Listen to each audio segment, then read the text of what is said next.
संबंध भगवान शिव से बनाकर रखिए। कितना बड़ा संबंध तुम भगवान से बनाओगे।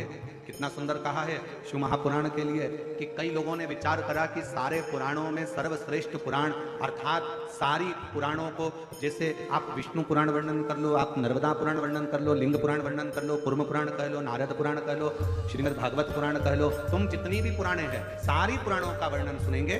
सारी पुराणों के सामने लिखा हुआ है ये विष्णु पुराण है, ये अग्नि पुराण है, ये ब्रह्म विवर्त पुराण है, ये ब्रह्मा जी का है, ये इनका है, सारी पुराणों का, ये कुर्म पुराण है, ये नारद पुराण है, सारी पुराणों का वर्णन मिलेगा। पर सारी पुराणों में भी जिसको महासंबोधन से संबोधित किया गया है, सारी पुराणों में भी जिसको श्रेष्ठता का संबोधन दिया गया है, उसमें एक पुराण को वर्णित किया गया शिव महा और तोला।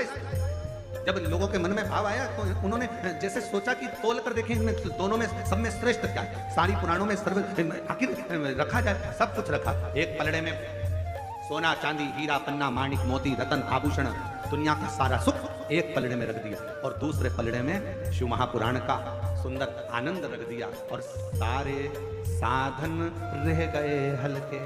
पलड़ा झुका कथा अमृत का, सारे के सारे साधन हल्के रह गए। सारा की सारा अंबानियां धन दौलत संपदा सत्ता वैभव सुख जो पलड़े में तराजू के एक पलड़े में सब कुछ रखा था और सारा पलड़ा भरा पड़ा हुआ था। और जैसे ही शिव महापुराण को दूसरे पलड़े में लाकर रखा, रखते से ही सारा पलड़ा नीचे झुक गया और सारे साधन हल्के की हल्के रह गए। शिव पुराण में वो बल है कि वो सारे साधनों का सुख दे देता है। एक पुराण जिसके सम्मुख में बैठकर जो मांगा जाता है, जिसके पास बैठकर जो कहा जाता है, शिव महापुराण के पास में बैठकर जो मांगेंगे, जो बोलेंगे, जैसा कहेंगे, जैसा भगवान स्वीकार करेंगे। अपने भक्तों की वाणी को सुनने के लिए, श्रवण करने के लिए सबसे अच्छा साधन है शिव महापुराण की कथा।